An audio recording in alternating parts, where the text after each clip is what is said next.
In 1891, a senior cartographer at the United States Geological Survey did something that ended a 22-year career in a single afternoon. He refused to sign off on a routine map revision. 3 days later, he was gone. His resignation letter was never filed with his personnel record. It surfaced 127 years later, in a box that wasn't supposed to contain it. If you're watching this video, hit subscribe right now. I dig through archives, personnel records, and forgotten survey maps to find the stories they don't want you connecting. New videos every week breaking down what they tried to erase. His name was Walter Hollis Bramwell, and before we get to the letter, you need to understand who this man actually was, because that's what makes the resignation make no sense on paper, and perfect sense once you know what he found.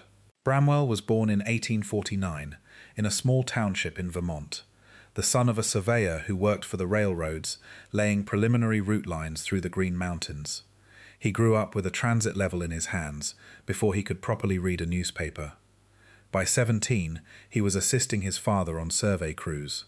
By 20, he'd joined the Coast and Geodetic Survey as a junior draftsman, and by 1879, at 30 years old, he'd transferred to the newly reorganized United States Geological Survey, where his precision work on triangulation networks earned him a reputation that followed him for the rest of his career.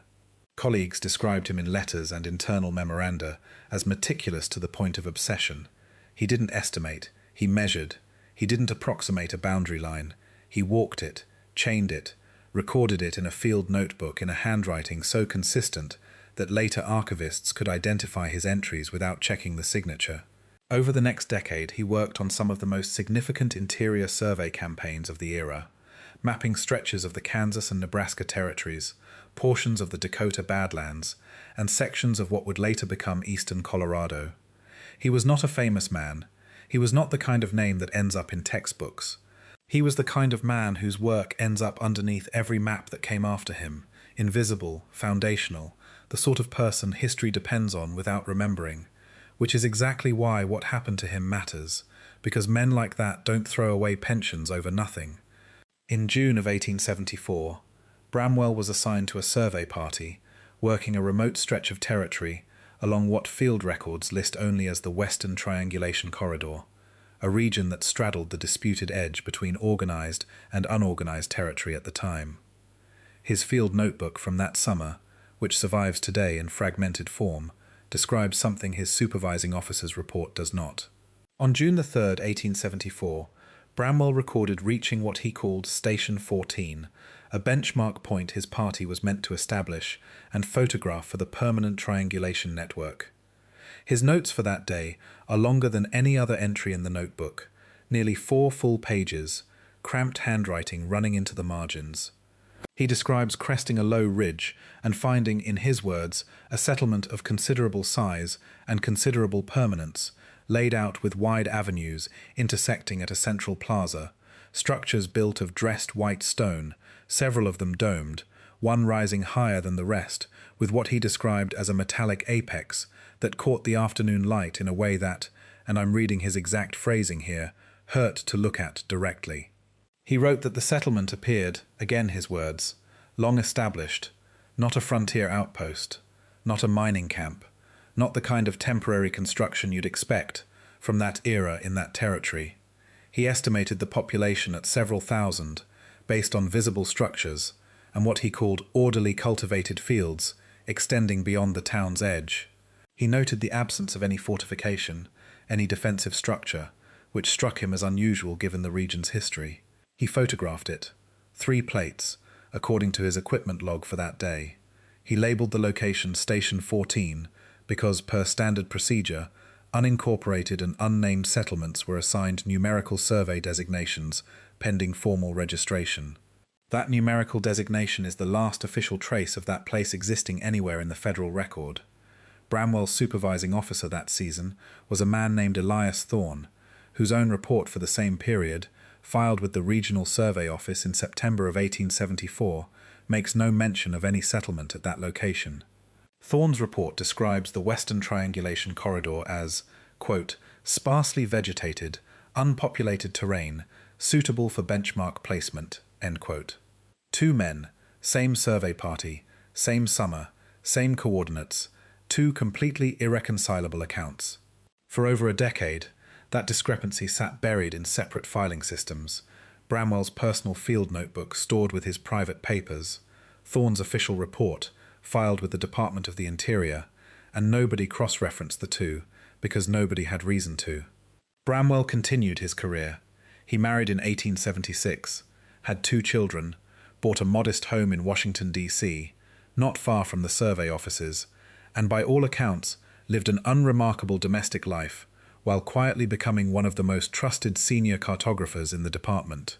He was promoted twice. He trained younger surveyors. He was, by every measure available to us, a company man, the kind of federal employee who does not make trouble, who does not ask uncomfortable questions, who simply does the work in front of him, which is what makes 1891 so strange. In the late summer of that year, the survey was engaged in a massive project to consolidate and standardize decades of fragmented territorial mapping into a unified series of official reference atlases, work being coordinated in partnership with a private cartographic publisher, the Colby & Sons Atlas Company of Philadelphia, which had won the federal contract to produce the plates for public and institutional distribution. Bramwell, given his seniority and his direct familiarity with the 1874 survey corridor, was assigned to review and finalize the revised plate covering that exact region, the plate that would replace decades of fragmented field sheets with a single authoritative published map. On September the 22nd, 1891, according to internal correspondence that survives in the Colby & Sons Company archive, Bramwell was sent a draft plate for review and approval, standard procedure. His signature was required before the plate went to engraving. The draft plate showed the western triangulation corridor as empty terrain, no settlement. No Station 14, nothing, just contour lines and a handful of minor watershed markings. Bramwell did not sign it. Instead, on September the 25th, he wrote back to his supervisor at the survey a letter that, again, survives only because it was misfiled decades later into an unrelated personnel folder where an archivist happened to find it in 2018. In that letter, Bramwell states, and I'm quoting directly, that he cannot in good conscience approve a plate that omits a settlement he personally surveyed, photographed, and documented in June of 1874, that the omission constitutes what he calls a material falsification of the public record, and that he requests formal clarification as to why a documented population centre has been removed from official cartography without explanation. He attached, according to the letter's own reference list, copies of his original 1874 field notes and a request that his 3 photographic plates from that survey be retrieved from the department archive for comparison. The response he received, dated October the 2nd, 1891, and also preserved in that same misfiled folder, is 2 sentences long. It states that Station 14 was, quote, an administrative placeholder, never confirmed by subsequent survey, and has been correctly omitted per standard revision protocol, end quote. It offers no explanation for the photographic plates. It does not address his request to retrieve them. And here is where it gets genuinely strange, because Bramwell wrote back a 3rd time on October the 6th, and this letter is different in tone from everything else he ever put on paper in a 22-year career of dry, procedural correspondence.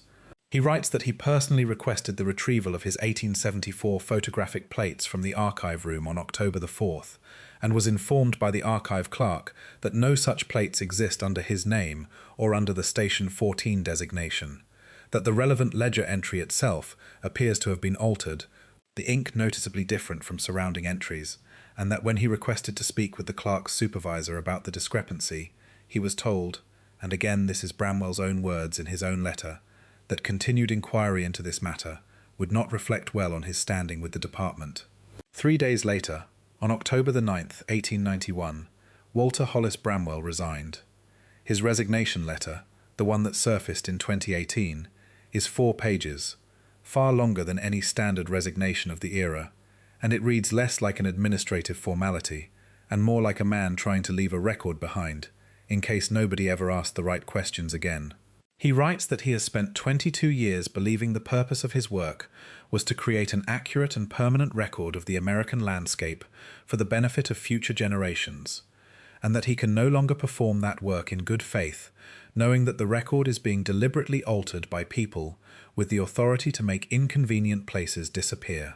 He writes that he does not know why Station 14 was removed, but that he suspects it is not the only place this has happened to, and that a man in his position, quote, sees more of the master plates than most, and has begun to notice omissions in other corridors he personally surveyed in the 1870s and early 1880s, end quote. He lists, by rough coordinate description, 4 other locations he says he documented during his career that do not appear on the finalized 1891 Atlas plates, locations in the Dakota Badlands, in eastern Colorado, and 2 in the Kansas Territory Survey he worked in 1877. He does not speculate wildly. He does not use language like conspiracy or cover-up, because that vocabulary didn't exist in the way we use it now. But the shape of what he's describing is unmistakable to anyone who has spent time looking at what researchers today call the reset, the systematic disappearance of an entire layer of documented settlement and construction from the American landscape sometime in the latter half of the 19th century. He closes the letter by stating that he is including copies of his original field notebooks with his resignation, that he has made additional copies which he will retain privately, and that he hopes, quote, someone with more courage than the department currently employs will one day ask why an accurate map became a liability, end quote. That letter should never have survived.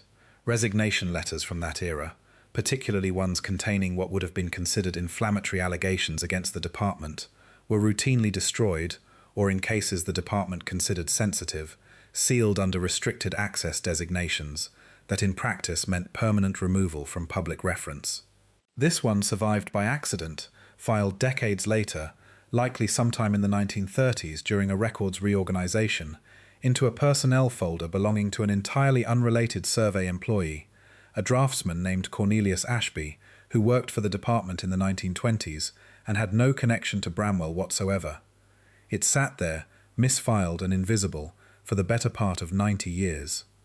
In 2016, a graduate researcher named Eleanor Voss, who happened to be Bramwell's great-great-granddaughter and was working on an unrelated genealogy project, requested Ashby's personnel file by mistake, a simple clerical error on the part of the National Archives regional branch in Denver, a transposed folder number that should have produced an entirely different document.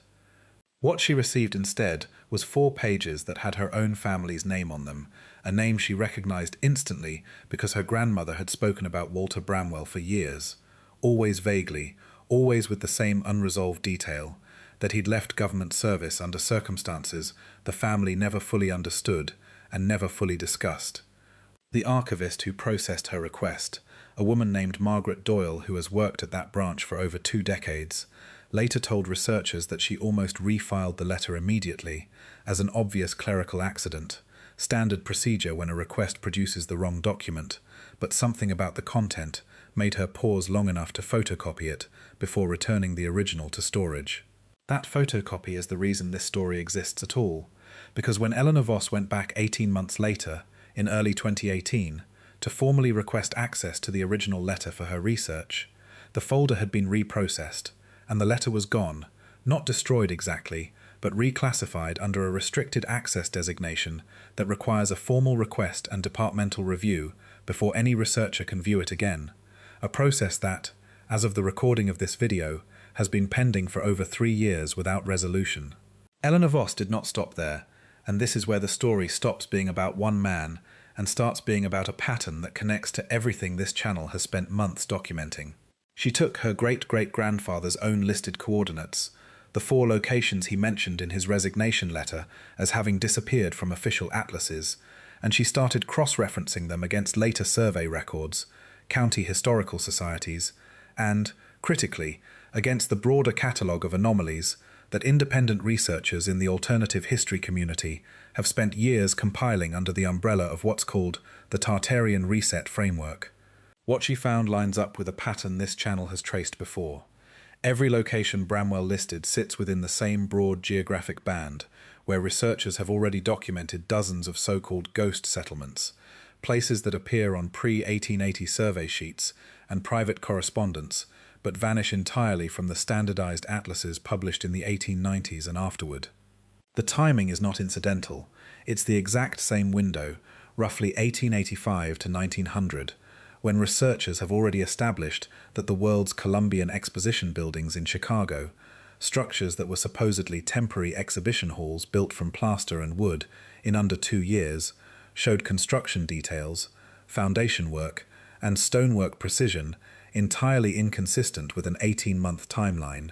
The same window when the term Tartaria itself, a name that appeared in encyclopedias and atlases throughout the 1700s and well into the 1870s, describing a vast and populated region, simply vanishes from reference works within a single generation, not through gradual linguistic drift, but abruptly, as though someone had gone through the record with a very specific and very deliberate set of instructions. Bramwell's 4 missing locations fit that same profile almost too precisely. One of them, in eastern Colorado, corresponds to an area where local county historical records from the 1920s make brief, unexplained reference to what residents at the time called the Old Foundations, stonework visible just beneath the topsoil in a region with no documented settlement history prior to the 1890s, according to the official county record. Stonework that farmers in the area reportedly ploughed around for decades because breaking through it damaged their equipment. Another, in the Dakota Badlands corridor, sits within roughly 11 miles of a site where, in 1931, a Works Progress Administration road crew reportedly encountered and backfilled what their own project log describes only as an unexpected subsurface structure, 3 sentences in an otherwise routine construction report, no further explanation, no follow-up documentation anywhere in the WPA archive that researchers have been able to locate. None of this proves, on its own, exactly what Bramwell saw in June of 1874. I want to be honest about that, because this channel is not in the business of telling you something is definitively true when the evidence is circumstantial. What I can tell you is that we have a documented field notebook entry from a professionally trained government surveyor describing a substantial, permanent settlement at a specific location in 1874. We have a supervising officer's official report from the same expedition describing that same location as empty terrain. We have a photographic record that the surveyor personally requested 17 years later and was told did not exist, despite his own equipment log documenting that he took 3 plates at that exact site. We have a resignation letter, written by a man with 2 decades of unblemished federal service and a pension 4 years from vesting, throwing his entire career away over what he explicitly called a material falsification of the public record. And we have that letter surviving only by a clerical accident, then being reclassified and restricted the moment his own descendant tried to formally access it through proper channels. If this were an isolated incident, you could reasonably call it a curiosity, a strange footnote in the life of one obscure government employee. It is not isolated. It fits inside a pattern this channel has documented across mining operations, museum acquisition records, encyclopedia revisions, and now, cartography itself, the actual master documents used to define what does and does not exist on the American landscape. Maps are not neutral objects. A map is a claim about reality, printed with enough authority that almost nobody ever questions it. We are taught from childhood to trust maps implicitly, to treat them as the most objective category of document that exists, more reliable than a photograph, more reliable than a written account, because a map is supposedly just geometry, just measurement, just fact translated into lines. But someone draws every map. Someone decides what gets included and what gets left off the plate before it goes to engraving. And for one brief window in American history, in the exact same decades when the Tartarian reset researchers argue an entire prior layer of civilization was being systematically erased from the public record, we have direct documentary evidence of a professional cartographer being ordered to remove a settlement he personally surveyed, and being pushed out of a 22-year career when he refused to comply quietly. Eleanor Voss has spent the past several years trying to get the restricted letter reclassified for open access, without success. She has, however, managed to independently verify large portions of the story through secondary sources, the Colby and Sons Company archive correspondence, County Historical Society records, and interviews with descendants of other survey employees from the same era, several of whom, it turns out, have their own fragments of family stories about relatives who left government cartography work abruptly in the early 1890s under circumstances nobody in the family ever fully explained. That detail alone should give you pause. Because if Walter Bramwell was the only cartographer who ever noticed something wrong with the master plates, this would be a strange but isolated story. If he was one of several, and the surviving fragments increasingly suggest that he was, then what we are looking at is not one man's crisis of conscience. It's evidence of a coordinated, department-wide effort to standardize a falsified version of the American landscape, one map at a time, one revision at a time, until an entire generation grew up believing the empty spaces on those atlases had always been empty. There is one more piece of this that Eleanor Voss only uncovered recently, in late 2022, and it changes the shape of the story again. Among the loose pages in her great-great-grandfather's notebook box, pages that had been sitting unread for years because they were water-damaged and difficult to make out, she found a partial letter, undated, unsigned, written in a hand that is not Bramwell's. Handwriting analysis commissioned privately, not through any official channel, matched it tentatively to a man named Augustus Rayner, a survey draftsman who worked alongside Bramwell in the Washington office throughout the 1880s, and who, according to department personnel rosters, left federal service in March of 1892, 5 months after Bramwell's resignation, listed simply as retired at the age of 39. The partial letter, addressed to Bramwell and apparently never finished or never sent, opens by referencing, quote, the matter you raised concerning the Western Corridor, and states that Rayner had, in his own words, gone back through the master plate archive on a pretext and found 2 additional revision requests from the same period, both concerning locations he does not name directly but describes only by their old survey designations, both approved and finalized without the field surveyors who originally documented them ever being consulted, a break from standard procedure that, according to Rayner, had never happened in his 11 years working in that office. The letter breaks off mid-sentence.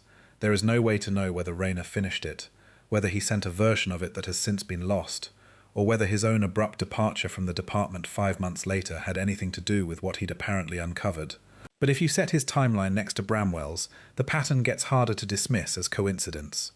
2 men in the same small office, within the same 6-month window, both stepping away from stable federal careers shortly after independently noticing irregularities in how the master plates were being revised. Eleanor Voss has tried to trace Rayner's descendants to see if any family papers survived on that side, and as of this recording she has located a great-grandniece in Ohio who confirmed that family stories do mention an ancestor who worked for the government and left under, in the family's own words passed down through 3 generations, some kind of trouble nobody ever explained, but no papers have surfaced yet. It's worth pausing here to talk about why any of this would have mattered enough to justify the effort of altering federal survey records at all, because that's the question everyone eventually asks, and it's a fair one. A single missing settlement on a 19th century map sounds, on its own, like a minor bureaucratic irregularity, hardly worth the risk of falsifying government documents.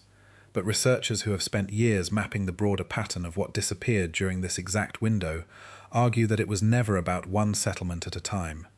It was about the cumulative effect of thousands of small omissions across the entire continent, each one individually deniable, each one explainable as a clerical error or an administrative placeholder, the exact language used in Bramwell's own rejection letter, but adding up, decade after decade, to a completely rewritten landscape. If a prior civilization, whatever you want to call it, Tartarian or otherwise, had occupied and developed significant portions of the American interior before the timeline we're taught in school, then the maps are not a minor detail. The maps are the primary mechanism by which that erasure gets made permanent, because once a place stops appearing on the authoritative federal atlas, it stops existing in any practical sense for every subsequent generation. No later surveyor has reason to look there. No county historian has a reference point to investigate.